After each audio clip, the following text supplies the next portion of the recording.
Hola a todos y bienvenidos a mi canal. Qué alegría volvernos a ver. Para comenzar con el vídeo, primero hay que decir que Japón es un país conocido por su orden y sociedad modesta, que a muchos nos llama la atención. Pero eso no lo salva de tragedias como las que descubriremos en este video, que he preparado minuciosamente para ustedes y con lujo de detalles. Así que quédense hasta el final, porque mientras más avancemos mejor se pone. Sin nada más que agregar, empecemos. 1. El ataque contra Kyoto Animation. Ocurrido el 18 de julio de 2019, marcó uno de los eventos más trágicos en la historia de la animación japonesa y el peor ataque masivo en Japón desde la Segunda Guerra Mundial. Kyoto Animation era un estudio ampliamente respetado por su trabajo meticuloso en animes aclamados como Clannad, K-On!, A Silent Voice y Violet Evergarden. Sin embargo, en la mañana de aquel fatídico día, el estudio sería víctima de un acto de violencia sin precedentes que dejaría 36 muertos y 34 heridos, además de la destrucción total de su edificio principal. Eran aproximadamente las 10:30 am, una hora en la que los empleados ya estaban completamente inmersos en su jornada laboral, cuando Shinji Aoba, un hombre de 41 años, llegó a las puertas del estudio 1 de Kyoto Animation, ubicado en Ujiri, Kyoto. Aoba vestía ropas holgadas y llevaba consigo bidones llenos de gasolina, una mochila con cuchillos y un martillo. También cargaba un carrito de compra que contenía más combustible. Sin previo aviso, entró al edificio y comenzó a rociar la gasolina por el suelo del primer piso, especialmente en la zona de recepción, antes de gritar "¡Muéranse!" y encender un fósforo. En cuestión de segundos, el fuego se propagó violentamente debido a la alta inflamabilidad del combustible y la disposición del edificio, convirtiendo el lugar en un infierno. El estudio 1 tenía 3 pisos y contaba con una escalera central abierta que conectaba todos los niveles, lo que permitió que el fuego y el humo ascendieran con rapidez. Muchos empleados quedaron atrapados sin posibilidad de escapar. En el primer piso, aquellos que estaban cerca de la entrada intentaron salir corriendo, algunos lograron salvarse, pero otros fueron alcanzados por las llamas o quedaron inconscientes debido a la inhalación de humo. En el segundo y tercer piso, los trabajadores intentaron desesperadamente encontrar una salida. Varias personas corrieron hacia la escalera que llevaba a la azotea, esperando poder escapar por allí, pero la puerta que daba acceso al techo estaba cerrada. Se encontraron numerosos cuerpos apilados en esa zona, lo que indicaba que intentaron huir, pero no lo lograron. Algunos empleados lograron salvarse saltando por las ventanas, a pesar del riesgo de caer desde una gran altura. Un animador que estaba en el segundo piso se lanzó al vacío y sufrió graves heridas, pero sobrevivió. Otros no tuvieron la misma suerte y murieron debido a la caída o a las llamas que los alcanzaron antes de poder salir. Los bomberos llegaron rápidamente, pero la magnitud del incendio dificultó las labores de rescate. Se necesitaron aproximadamente 5 horas para extinguir el fuego por completo y, al entrar al edificio, los rescatistas encontraron una escena devastadora: cuerpos calcinados, estructuras colapsadas y una destrucción total. Mientras tanto, Shinji Aoba intentó huir del lugar, pero sufrió quemaduras graves en gran parte de su cuerpo debido a la explosión inicial. Fue detenido a pocos metros de la escena del crimen y trasladado a un hospital en estado crítico. Durante su arresto, gritaba incoherencias y afirmaba que el estudio le había robado una idea para una novela, lo cual posteriormente se comprobó que era una acusación sin fundamento. Aoba pasó meses hospitalizado antes de ser declarado capaz para enfrentar la justicia. El impacto del ataque fue devastador para la comunidad del anime y para Japón en general. Kyoto Animation perdió a muchos de sus talentosos animadores y empleados clave, lo que representó una tragedia no solo a nivel humano, sino también artístico. El ataque generó una ola de solidaridad en todo el mundo.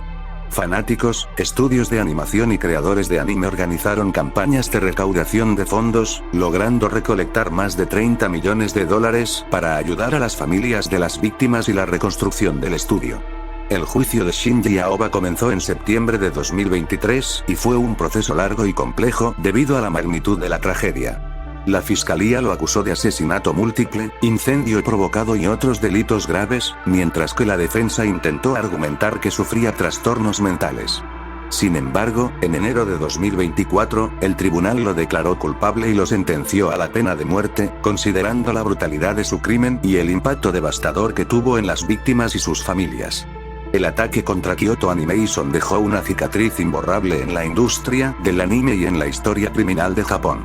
Hasta el día de hoy, es recordado como una de las tragedias más horribles que ha afectado al mundo de la animación y un recordatorio de cómo un acto de violencia puede destruir la vida de muchas personas en cuestión de minutos.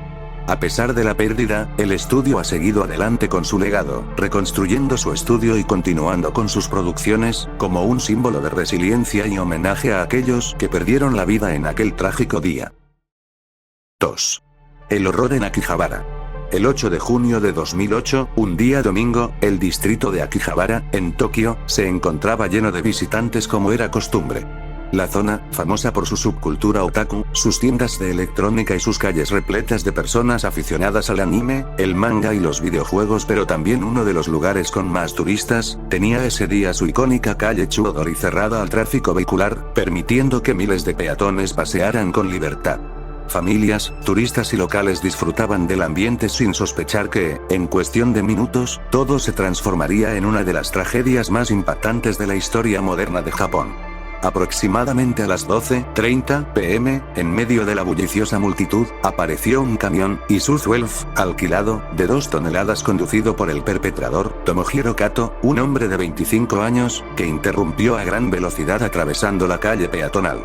Nadie tenía idea de lo que estaba por suceder hasta que el vehículo, sin disminuir su marcha, embistió violentamente a las personas que se encontraban en su trayectoria.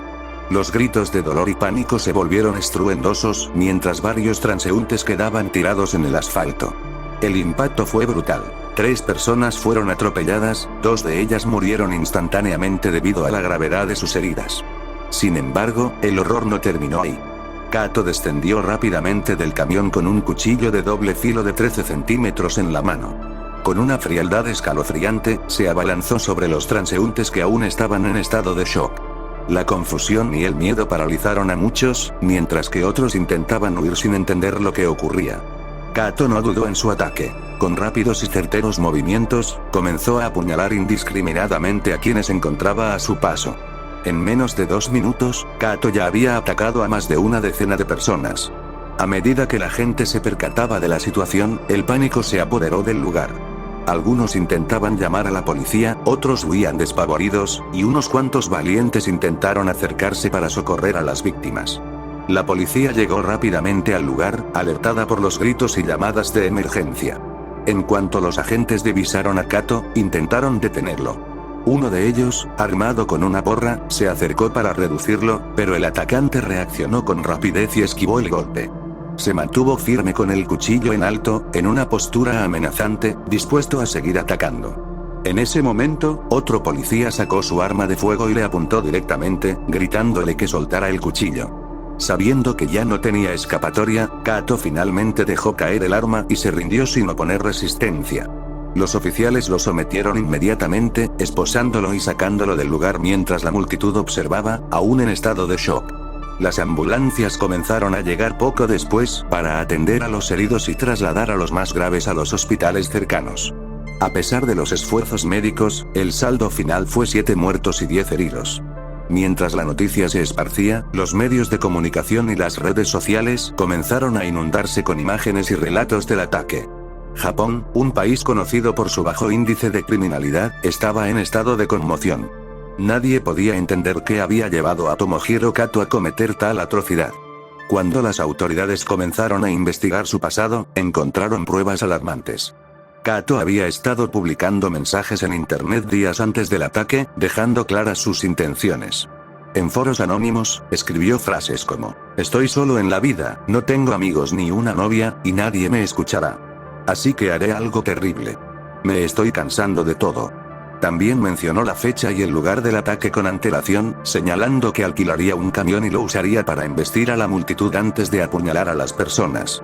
La investigación reveló que Kato había sufrido un fuerte deterioro emocional en los últimos años. Nacido en Aomori en 1982, había sido un estudiante destacado en su juventud, pero con el tiempo, su rendimiento académico decayó y su vida social se deterioró. Tras varios fracasos en el ámbito laboral y amoroso, cayó en la desesperación y el resentimiento. Sus padres lo habían presionado constantemente para sobresalir, lo que generó en él un profundo sentido de frustración y aislamiento. Apenas unos días antes de la masacre, Kato acusó a las personas de su lugar de trabajo de esconder su ropa de trabajo y abandonó el lugar inmediatamente después. Al parecer, en ese momento creyó que iba a perder su trabajo, aunque en realidad no fue así. Esto podría haber sido uno de los desencadenantes del ataque. Además, sintió que había sido rechazado incluso en los círculos de internet donde intentaba encontrar compañía. Sus mensajes en línea reflejaban una creciente desesperación y odio hacia la sociedad. El juicio de Tomohiro Kato comenzó en 2011 y se convirtió en uno de los casos más mediáticos de la década. Durante el proceso, Kato admitió su culpabilidad sin mostrar remordimiento. Los fiscales argumentaron que el ataque había sido premeditado y que no había ningún motivo para reducir su sentencia. En 2015, fue condenado a la pena de muerte, y tras agotar todas las apelaciones, fue ejecutado en julio de 2022 en la horca. El ataque de Akihabara dejó una marca imborrable en Japón. Después de la tragedia, las autoridades tomaron medidas para mejorar la seguridad en eventos y calles peatonales. También se intensificaron los debates sobre la salud mental y el aislamiento social en el país, especialmente entre los jóvenes. Akihabara continúa siendo el corazón de la subcultura otaku y un lugar icónico con mucha concurrencia, pero cada 8 de junio, muchas personas recuerdan con tristeza aquel día en que la violencia irrumpió en una de las zonas más emblemáticas de Tokio. 3. El incidente del SOS. El 24 de julio de 1989, 2 montañistas de Tokio se aventuraron en el Parque Nacional Daisetsuzan, en la isla de Hokkaido. Su destino era el monte Asahi, el pico más alto de la región, pero en algún punto del trayecto se desviaron de la ruta principal y se perdieron. Tras varias horas sin poder encontrar el camino de regreso, decidieron pedir ayuda. Los equipos de rescate fueron movilizados de inmediato y comenzaron la búsqueda con helicópteros. Durante el operativo, los rescatistas avistaron algo inusual en el suelo del bosque: un enorme mensaje de SOS formado con troncos de abedul. Era una estructura clara y bien alineada, hecha con 19 troncos de aproximadamente 5 metros cada uno, un llamado de emergencia imposible de ignorar. Poco después, los 2 alpinistas fueron localizados y rescatados a unos 2 o 3 kilómetros al norte de la señal, sanos y salvos. Pero cuando la policía les preguntó sobre el mensaje, ellos aseguraron que no tenían idea de su existencia. Confundidos, los investigadores decidieron volver al lugar al día siguiente para inspeccionar la zona. Lo que encontraron fue mucho más inquietante de lo que imaginaban. Cerca del mensaje de SOS, hallaron restos óseos humanos, algunos de ellos rotos y con señales de haber sido mordisqueados por animales. Al analizarlos inicialmente, los forenses determinaron que pertenecían a una mujer. Sin embargo, no había reportes recientes de una excursionista desaparecida en la zona. Pero eso no era todo. No muy lejos de los huesos, bajo la raíz de un árbol, se descubrió una especie de refugio improvisado. Allí, ocultos en un hueco lo suficientemente grande como para que entrara una persona, se encontraron 2 cámaras, un cuaderno, una grabadora con varias cintas de casete, un trípode, una mochila, amuletos, un par de zapatillas de baloncesto y un permiso de conducir perteneciente a un hombre llamado Kenji Iwamura. Kenji Iwamura era un oficinista de 25 años, originario de la prefectura de Aichi. Había desaparecido el 10 de julio de 1984, cuando decidió hacer una excursión en solitario hacia Asahidake, el punto más alto del Daisetsuzan. Cuando no se presentó a trabajar una semana después, su familia denunció su desaparición, pero las búsquedas en aquel entonces no arrojaron resultados. Uno de los descubrimientos más perturbadores ocurrió el 27 de julio, cuando la policía decidió reproducir las cintas encontradas en el escondite. En una de ellas, grabada con la voz de un hombre joven, se escuchaban gritos desesperados de ayuda durante 2 minutos y 17 segundos. Las frases eran aterradoras. SOS, ayuda, no me puedo mover del acantilado. SOS, ayuda.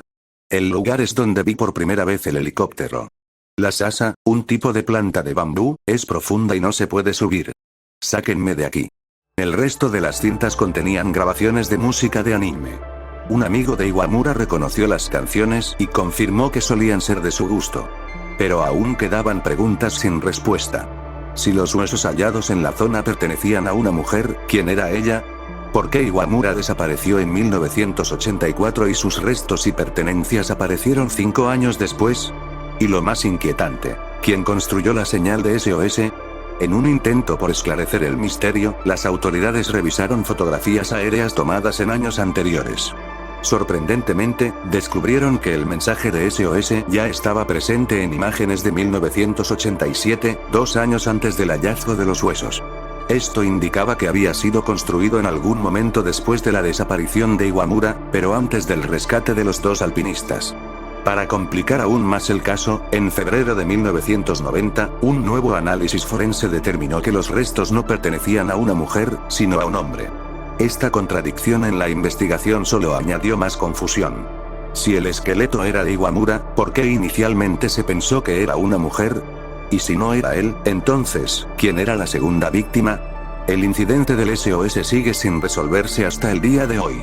Nadie sabe con certeza quién construyó la señal, si hubo más personas involucradas, o si Iwamura murió solo en la montaña. Lo único que quedó de su angustiosa lucha por sobrevivir fueron los gritos grabados en las cintas, y el misterio de una llamada de auxilio que nadie atendió a tiempo. 4. El descarrilamiento en Amagasaki. El 25 de abril de 2005, a las 9:19 de la mañana, un tren de la línea Fukuchiyama de la compañía West Japan Railway Company, JR West, descarriló en la ciudad de Amagasaki, prefectura de Hyōgo, en uno de los accidentes ferroviarios más trágicos en la historia moderna de Japón. El tren, de 7 vagones que cubría una extensa ruta desde Hyōgo hasta una estación en Kioto. En el momento del accidente, transportaba a aproximadamente 700 pasajeros. Cuando el tren se aproximaba a una curva cerrada poco antes de llegar a la estación de Amagasaki, descarriló debido a un exceso de velocidad, provocando que los 2 primeros vagones se estrellaran violentamente contra un edificio residencial de 9 pisos ubicado junto a las vías. El primer vagón se deslizó hasta el estacionamiento del edificio, quedando completamente incrustado, mientras que el segundo chocó contra la esquina de la estructura y fue aplastado en forma de L por la presión de los vagones que venían detrás. El impacto fue catastrófico. De los aproximadamente 700 pasajeros, 106 personas perdieron la vida, incluido el conductor del tren, un joven de 23 años llamado Ryuhiro Takami. Además, 562 pasajeros sufrieron heridas de diversa gravedad. Los equipos de rescate tardaron días en retirar los restos del primer vagón debido a su compleja ubicación dentro del estacionamiento del edificio, lo que aumentó la angustia de las familias que esperaban noticias de sus seres queridos. Este accidente se convirtió en el peor desastre ferroviario en Japón desde 1963 y dejó una profunda huella en la sociedad y en la industria ferroviaria del país. Las investigaciones iniciales revelaron que el tren estaba viajando a 116 km por hora en una sección de vía con un límite de velocidad de 70 km por hora. Las simulaciones posteriores demostraron que cualquier velocidad superior a los 106 km por hora en esa curva aumentaba significativamente el riesgo de descarrilamiento. La atención de los investigadores se centró en la conducta del conductor, quien había cometido 2 errores previos en la misma mañana. Primero, pasó un semáforo en rojo, lo que activó el sistema de frenado automático del tren. Luego, al llegar a una estación, se pasó de la marca de detención en más de 3 vagones, obligándolo a retroceder, lo que generó un retraso de aproximadamente 90 segundos. Dado el estricto sistema de disciplina de JR West, que imponía fuertes sanciones a los conductores que llegaban tarde, se cree que Takami estaba desesperado por recuperar el tiempo perdido y evitar una posible reprimenda. Las investigaciones revelaron que JR West aplicaba un sistema de castigo llamado Nikin Kyoiku, o educación diurna, un tipo de reentrenamiento que consistía en humillaciones y trabajos físicos, como limpiar estaciones y cortar el césped, para corregir a los empleados que cometían errores. Este método había sido criticado por su dureza y por generar un ambiente de presión psicológica extrema entre los conductores. Takami ya había sido sometido a este castigo en el pasado y, según algunos testimonios, era consciente de que su reincidencia podría costarle su carrera. Se cree que esta presión psicológica pudo haberlo llevado a una distracción fatal en los momentos previos al accidente, evitando accionar el freno de emergencia por temor a recibir otra sanción. Otro factor que agravó el accidente fue el diseño del sistema ferroviario y la cercanía de las construcciones a las vías. En Japón, debido a la densidad de las ciudades, las líneas ferroviarias suelen pasar muy cerca de edificios residenciales.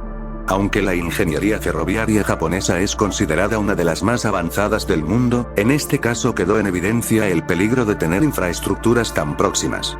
Tras el accidente, el gobierno japonés y la compañía J.R. West tomaron medidas para evitar futuras tragedias.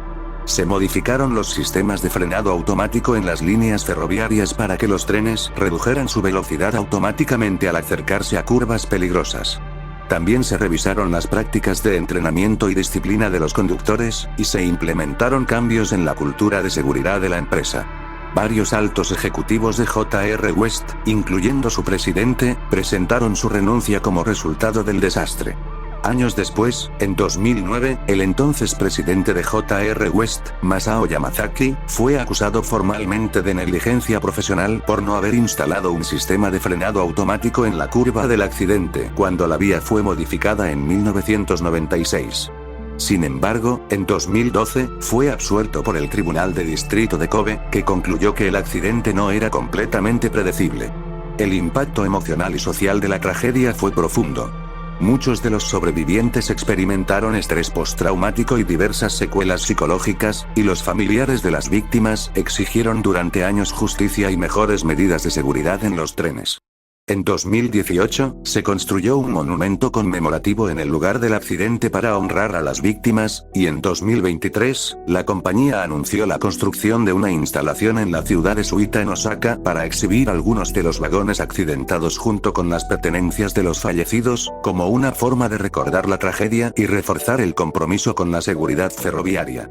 Hasta la actualidad, la página oficial de J.R. West en Japón mantiene un recordatorio de la tragedia del 25 de abril de 2005, con un mensaje que dice: "Nunca olvidaremos el accidente de la línea Fukuchiyama". La tragedia de Amagasaki sigue siendo un recordatorio de los peligros del exceso de velocidad, la presión laboral extrema y la importancia de la seguridad ferroviaria. 5. El terremoto de 2011. El 11 de marzo de 2011, Japón vivió uno de los peores desastres naturales de su historia. A las 2:46 de la tarde, hora local, un terremoto de magnitud 9,1 sacudió la costa noreste del país, con epicentro en el Océano Pacífico, a unos 130 kilómetros al este de Sendai, en la prefectura de Miyagi. Fue un sismo de una intensidad brutal, el más fuerte jamás registrado en Japón y el cuarto más potente del mundo en los últimos 500 años. Durante aproximadamente 6 minutos, la tierra tembló con una violencia aterradora. En algunas zonas, las sacudidas fueron tan fuertes que los edificios crujieron, los vidrios explotaron y las carreteras se partieron en dos. En Tokio, a casi 400 kilómetros del epicentro, los rascacielos oscilaron peligrosamente. La alerta sísmica, que en Japón está altamente desarrollada, avisó del terremoto segundos antes de su llegada, permitiendo a muchas personas reaccionar a tiempo. Sin embargo, la verdadera tragedia vendría después. Apenas 30 minutos después del sismo, una gigantesca ola comenzó a formarse en el océano.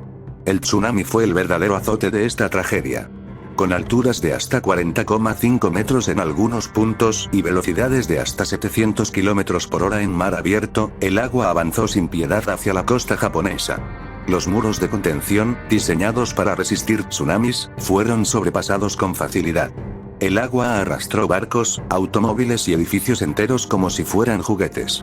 Ciudades completas, como Minami-Sanriku y Rikuzen-Takata, quedaron prácticamente borradas del mapa. Las imágenes captadas por helicópteros y cámaras de seguridad mostraban escenas apocalípticas. Enormes masas de agua avanzando tierra adentro, devorando casas y fábricas, mientras la gente corría desesperada en busca de terreno elevado. Los que no lograron escapar a tiempo fueron arrastrados por la corriente, muchos de ellos sin posibilidad de sobrevivir. Se estima que el tsunami viajó hasta 10 kilómetros hacia el interior en algunas áreas, destruyendo infraestructuras clave y dejando más de 450.000 personas sin hogar. El balance final de víctimas fue devastador: 15.899 muertos, 2.556 desaparecidos y más de 6.152 heridos. Muchas de las víctimas no pudieron ser identificadas debido a la magnitud del desastre. En algunos pueblos, como Onagawa, el número de fallecidos superó el 10% de la población. Además de la destrucción causada por el tsunami, el terremoto desencadenó el peor desastre nuclear desde Chernóbil. La central nuclear de Fukushima Daiichi, ubicada en la prefectura de Fukushima, sufrió un colapso catastrófico cuando el agua del tsunami inundó sus sistemas de refrigeración que luego quedaron destruidas. La radiación se filtró al aire y al mar, obligando a la evacuación de más de 160.000 personas en un radio de 20 kilómetros alrededor de la planta. El desastre de Fukushima tuvo consecuencias a largo plazo. El suelo y el agua en las áreas cercanas quedaron contaminados con material radiactivo, y hasta hoy muchas zonas siguen siendo inhabitables. Japón tuvo que lidiar con una crisis de confianza en su industria nuclear, cerrando temporalmente todas sus plantas nucleares y revisando sus políticas energéticas. Después del terremoto principal, Japón experimentó más de 100 réplicas con magnitudes superiores a 4,5 en los días siguientes. Algunas de ellas fueron extremadamente fuertes, como una réplica de 7,4 que golpeó apenas 20 minutos después del terremoto inicial.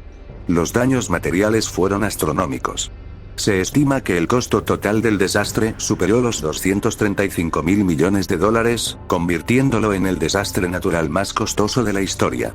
Más de 300.000 edificios fueron destruidos o dañados, junto con carreteras, puentes, puertos y redes eléctricas. El impacto económico afectó a numerosas industrias, desde la pesca hasta la manufactura, provocando una crisis financiera en muchas comunidades costeras. La reconstrucción llevó años y, aunque Japón es conocido por su capacidad de recuperación, algunas áreas siguen sin haberse recuperado por completo. A pesar de la tragedia, el desastre también mostró la resiliencia del pueblo japonés. Miles de voluntarios se unieron a las labores de rescate y ayuda humanitaria, mientras que el gobierno implementó programas de reconstrucción y subsidios para los afectados. La comunidad internacional también respondió con rapidez, enviando ayuda y recursos para apoyar a los damnificados. Con el tiempo, se construyeron nuevas barreras contra tsunamis y se mejoraron los sistemas de evacuación para minimizar futuros desastres. Sin embargo, el 11 de marzo de 2011 quedó grabado en la memoria colectiva de Japón como un día de pérdida, pero también de unidad y resistencia. Y bien, espero que les haya gustado el video, lo hayan disfrutado, y les haya hecho reflexionar sobre las catástrofes, que desafortunadamente y cuando menos lo esperamos, suceden. Recuerda que si te gustó, puedes dejar un me gusta, comentar para saber tu opinión, y suscribirte para seguir trayendo más de este tipo de contenido. Gracias por mirar hasta el final. Nos vemos.